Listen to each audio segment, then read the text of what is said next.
Today we're taking a look at the best deck in the festival. Hello guys and welcome back to another cold episode. On today's episode we are taking a look at Fire King SnowiKs, which is pretty much at full power in this new festival, including hand traps, which is kind of hilarious. However, with that being said, most people aren't actually playing fire/wind, which is odd to me. I know that fire and wind historically have been some of the weakest archetypes and attributes of all time, but currently, right now, they are probably the strongest in the game. And with this event, that is no different. Yeah, Fire King's like fully playable. And you also now don't have to deal with Fuba loss or Ash or anything else of that nature. So yeah, this deck's kind of crazy. So I'm just gonna quickly go through the card by card and the explanation. I mean, it's just like straight up Fire King SnowiKs. Like nothing is different. But nonetheless, we'll still go through it, right? We have the SnowiKs engine, 1 Ash, 1 Oak, 1 Poplar, and the 1 Flomberg, as well as the 1 OSS, and that's it. It's very simple. I don't want to play the field spell, because we're playing mostly Fire King, with which we have the 3 Ponics. We are also playing 2 Arvada, the 1 Barong, the 3 Volcanics, and then 2 apiece of, the 2 Garunics and the 1 High Avatar Kieran, as well as the 1 OG Garunix. It's pretty much just the maximum amount of starters, well, monster starters that actually do anything. And then a few other names here and there. Having the 2nd Arvada was pretty nice. Having Barong didn't really come up too often, but there wasn't really like a better option for it, so might as well. And then the rest are pretty standard, right? We only have 1 Kieran. This is like the one limitation to this deck, is that they moved Kieran from 2, for some reason. Why is it at 2, by the way? To 1, which is something. It's something. Anyway, as for the rest of the cards, we're playing a whole bunch of spell traps as well. We're playing Thrust, as well as a few targets for Thrust, that being the Harpy's Feather Duster and Triple Tactics talents, which is very nice. We're also playing 1-for-1 and Bonfire, as well as just additional starters. They're very, very solid.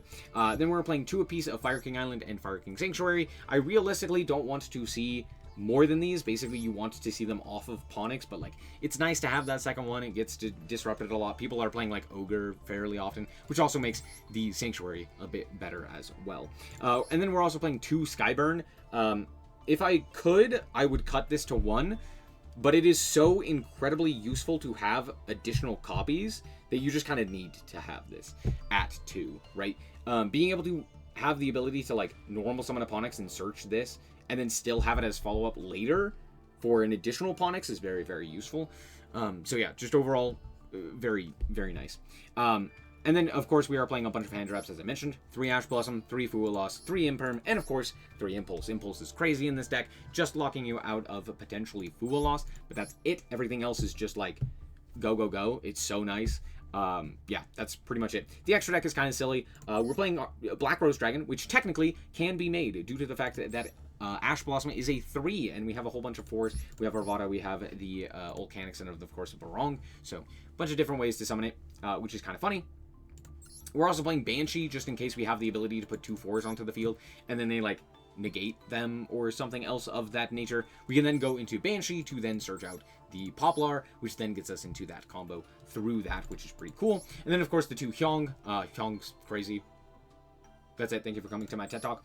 Then a bunch of Link monsters. Almirage is invaluable. It's so very useful, just due to the fact that being able to normal summon something like a Ponix or a SnowiKs or what have you, and then still link off into Almirage is nice to put it like into Grave to trigger additional effects or what have you. So that's pretty nice. We also then have the Doolittle as well as Phoenix. As just like additional things to link off into. A lot of this is just like things to link off into. We have the Sunlight Wolf, we have Hita, we have Pit Knight. These cards came up. And then of course we have 2 Promethean Princess. You don't need to, but I'm playing 2. And then we have the 1 Amblo, we have the 1 Apollosa, because yeah, Apollosa is available in this as well. Did you know that both Apo and Baron are wind monsters? I'm sure you did. So yeah, that's something. And then, of course, the 1 Raging Phoenix. These never really came up, but it was decent. Let's hop into the replays and show you how this deck performed. Alright, so here we are going first, and our hand is actually fairly decent. Let's see what we can accomplish with it. We're gonna start by normal summoning the Arvada, just so that we get access to stuff, right? We're gonna grab the Garunix. Garunix is then going to special summon itself, and we're gonna activate the effect of the Garunix, to which it will promptly be met by Imperm. There's not a whole lot that I can do about that, so at this point, we're basically just going to pass the turn. I mean, we have Arvada Impulse. It's not great. We're not doing fantastic here, but it's not terrible. So my opponent sets 2, and I'm like, oh, okay, let's see what we can accomplish from here. We draw Ash, which is not bad, but immediately we're going to go for this. My opponent's going to go for the Ghost Ogre, which will promptly just be met by destroying my own card. And we're going to grab the Volcanics, which also does trigger Garunix. Did you know that that's how that worked? So here, let me explain what happened. Okay, so we pop off of Fire King Sanctuary to protect the Fire King Island, the Garunix. Garunix is now in grave, and as soon as it's in grave, the rest of the chain resolves, popping the Arvada. And so we now get Garunix because it saw the card while it was in the grave be destroyed, which is hilarious. So now we also have Volcanics. They're going to Valor there, so I'm going to go for Volcanics. They're going to Judgment. Huh? So I get to summon my guy. We go for Hyong. They Judgment again. And I'm like, okay, I have 2 interactions here, Impulse and Ash, both of which are pretty good. And you have 2 cards. Let's see what happens. Nothing is the answer. I draw a triple attack. Not necessary. I'm going to normal summon the Fualas and go into El Mirage. You might be wondering, why would you do that? Why would you not just activate Fire King Island? You could potentially normal summon later in the turn. Here's the thing. It does 2 things. 1, it puts not 1, but 2 fire monsters in rotation, which means we can protect with Fire King Sanctuary for another Ghost Ogre or something of that nature. And we can also protect with or we can also use the Fire King Island to go off from there, which is pretty nice. And you will see it comes up quite handy. They're going to purge, and they have a Trap Engrave, but we just protect, and that triggers the Garunix, and Garunix can then go from there. We're going to pop the Arvada, we're going to special summon the other Garunix, and at this point we just walk in for well over lethal. So, good. Yeah, good game. Now, I'm sure you're wondering, what does this deck do against Blue Eyes? Well, I've got just the thing for you. This is a Blue Eyes deck. So let's see what my opponent can do. To be fair, I do have Ash Blossom. I Ash here. You might be like, why are you Ash Blossoming here? This seems kind of strange. Here's the thing. With 1 Wishes and 1 Maiden, cutting them off of Maiden is a very easy thing to do. It's a lot easier to do. They're less likely to have Wishes, they're less likely to have Maiden. So I'm like, okay, this could potentially cut them off of True Light, it could potentially cut them off of a bunch of things. So this seems like the best Ash. There's not really a better one, right? Because like Wishes is less consistent to see, so it's not like that is something that is going to guarantee. It's not like they're going to more easily have access to like an additional Sage or additional Normal Summon or something like that. So I felt like this was a safe Ash. That being said, I don't think there's a really good Ash Blossom, because either they have the one of, and it doesn't really matter what you Ash, or they have the one of, you Ash it, and then they just, like, do something else, right? But you can't really prepare for them to have the one of, because, you know, it is a one of. But alas, out comes the Mausoleum. They're gonna go for the Mausoleum, and, yeah, it didn't matter. Out comes Sage. Sage grab Maiden. Wow, that's crazy. Maiden effect. Activate. Yep. Here's the thing. If they don't draw both Sage, we're pretty good. Or more specifically, if they don't see multiple ways to Sage. That being said, they also get to go for the Neo into Crimson Dragon. So this is their, like, ideal endboard. They're basically going to end on whatever it is that they wanted to end on. They even get Majesty here. It will all go away. Now, granted, I did draw very well. Mind you, that being said, they also did draw very well. So, this is basically peak versus peak, right? So, they've got 2 negates and they've got the big Omni there. However, we're going to go for the Triple Tactics Thrust, which will promptly be met by a negate, which will probably be followed by the second Triple Tactics Talents, which they will then also have to negate. Cool. I'm going to activate and normal summon the Snake Eye Ash, and at this point, we know that they're not really going to have any good hand traps in hand. It could be like Effect Veiler, which is fairly decent. But yeah, then we go for the Phoenix here, and I'm going to pitch Ponix and deal with the Majesty, just so that they don't have it. We're going to put Ash into the back row for the original Sin. And at this point, my opponent has 0 points of interaction that they could possibly have, besides potentially an effect failure in hand. So let's see if they have that, right? Basically, that's what we're all playing around. So we went for Oak into the into Ponix. Ponix searched out the continuous spell, and then we get to go for the Flomberg. Flomberg is going to put specifically this one into the back row because this one floats. And my idea is, I don't like that True Light. Get it out of here. And that just deals with the field. They're also on 4,000 life points, which is something of note. So we're going to special summon the Garunix as well as the Ash and the Oak. We're going to pop the Olcanix. Olcanix is going to special summon the Garunix from deck. And then I'm going to go into Promethean Princess. Promethean Princess is going to then special summon the Olcanix. Olcanix is going to pop the Garunix. And then we are going to Xyz summon it into Garunix. And I'm not actually going to activate the effects because I want the Promethean Princess for lethal. So I just pop the True Light here. They activate to set, and I'm like, that's A-okay. They set, of course, the fusion spell, and I'm like, that's fine. Away goes your entire board. I walk in for well over lethal. Good game. And that was not close. Now, I may have saved the best for last. Because genuinely speaking, this game, against, you can see his name in the top, is quite frankly one of the most satisfying games I think I've ever played. So my opponent makes one of the worst cards I think I've ever read in my entire life. Verte.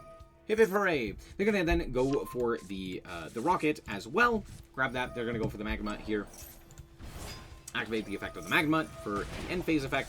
And then go for fusion. Now, for some reason, you would think, logically speaking, I would be able to impulse here. Right? Impulse, get rid of the thing. No effect of Verte, because like it copies the effect, and this is an effect that special summons. But alas, because of the way that Konami words their cards, I am not able to impulse the Verte. Now, is this dumb? Yeah, absolutely. Does it make sense? No, not a lick of sense. But alas, that's how Yu-Gi-Oh! Works. So I can't activate the impulse there, and they get Dragoon. Now, is that big of a deal? No, we have many ways to deal with Dragoon. I'm not too concerned about the Dragoon. We draw a second impulse, which is very funny and will come in handy, because guess what? We're going to activate it twice this turn. They're going to activate this effect. I'm going to impulse. They are going to elect to negate, because guess what? What else are they going to do? They're going to negate. They're going to then special summon the full metal. We're going to go for the Fire King Sanctuary, which will promptly be met by another negate, but at this point, again, we still have combo. So we're going to go and normal summon the Olcanix, which will pop the Ponix, and then we can special summon the Garunix. Garunix is then going to special summon, pop the Arvada, and Arvada is going to activate in order to special summon the Ponix. We're then going to activate the effect of our Fire King Island to grab a Kirin, and Olcanix is going to special summon out a Arvada. Here, I'm going to go Doolittle, because I need a way to get over the Black Dragon. Now, my opponent searched out the Phantasme during the last turn. So they're gonna, like, try and draw cards and, like, shuffle cards away. And I'm like, no. You negated the activation of my impulse earlier in the turn. And now, this card has one very important word that says activate. Which means, hey, that activation that was negated earlier, yeah, I can still activate this again. Hooray! So, yeah, we just gotta get rid of this card. And since they put our impulse in the grave earlier, it also gets destroyed. So, 10 out of 10.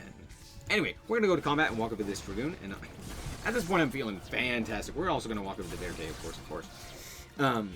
So, here we can go for a Promethean Princess and just kind of go from there. We're gonna go and bring back the Arvada. We're gonna pop the Kirin here. This actually took a while for me to figure out, but we're gonna go Kirin, popping the Promethean Princess, and then use the Kirin to pop the Max Metalmorph, so that we can special again to pop that guy, and then we still have Arvada and a guy here. But of course my opponent is just better and draws Magicalized Fusion, which means Dragoon 2. Wow, Dragoon is so interesting. Let's see if we can still beat it. I'm going to actually negate with Arvada here, and elect to not allow my monster to be destroyed, because having monsters on the field is pretty good. Also, they activated the effects to pop a card, so there's that.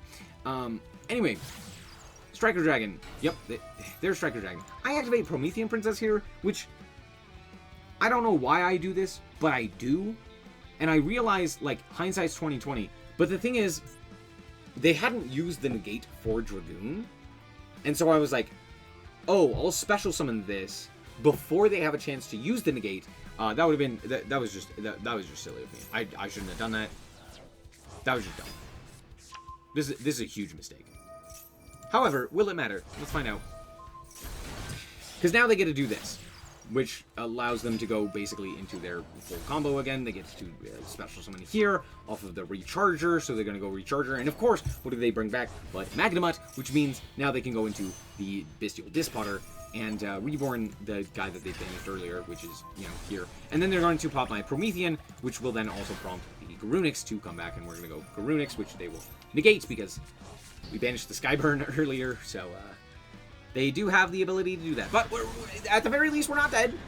And Arvada gets to trigger special summoning the Kieran, which means we can deal with Dispotter. Right? Right? No, because Dragoon still hadn't activated its effect to negate. But that's okay. We didn't need to top deck very well because Ponix is coming back anyway, so we're going to normal summon the Ponix, activate the effect, and grab up Skyburn. And then we're going to pop in order to grab Barong.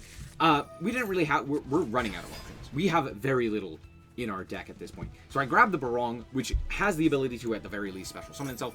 But out comes the Garunix. They're going to attempt to pop, and I'm just like, okay, I'm going to chain this. To get Garunix off of the field for the Dragoon effect, to, like, pop and burn. And 2, to at least trade the destruction of Garunix for the destruction of Dispotter. So we're going to do that. And I pop the Arvada. Arvada is then going to bring back Kieran, and Barong is going to special summon itself via its effect. We're going to pass the turn. We're going to go for the Kieran, and I actually have to summon the Volcanics here, because I just need the least amount of attack points because of Dragoon. They're also going to search as well an additional Rocket's Tracer. We grab the Ponix. Ponix is then going to also special summon itself. We could have potentially held that, but I think just having the extra body on field is more worthwhile. Also, we're going to search Skyburn. Remember, Skyburn was shuffled back, so we've used technically 2 Skyburns already, but one of them was shuffled back off of the opponent's Dispotter, so we search a third, which is very fun. And then I add the Ponix to hand. Why didn't I search a monster? Because I kind of need other monsters for various attacks. My opponent attempts to pop here. I'm going to Skyburn, and then they walk into my guy, and I'm like, that's A-okay. So I'm going to special summon the Ponix here. They're like, no, no, no. They pitch an Imperm, which is hilarious. I allow that to be destroyed. You're wondering probably, where's Garunix? Well, if Garunix was summoned, they would just kill me with it. So I'm going to only burn for 5 and then summon the Garunix. So now out comes Garunix. We're going to pop another Ponix so that it can just come back. Also, what's hilarious about this is during my standby phase here, not 1, not 2, but all 3 Ponixes can activate to add themselves back to hand, which is so funny. I just found that very funny. Obviously, it's a once per turn, because it'd be crazy if they all just came back, but like that is technically something that happened. Anyway, we normal summon Volcanics to grab up the Garunix. Garunix effect is going to activate. They are going to attempt to negate and destroy, which is fantastic for me, because guess what? We drew off the top. That's right. That's right. Thrust for triple tactics talents, and I'm going to kill them with their own card, except they left. They ran away like the coward they are. Come back here and take this beating like a man. Good game.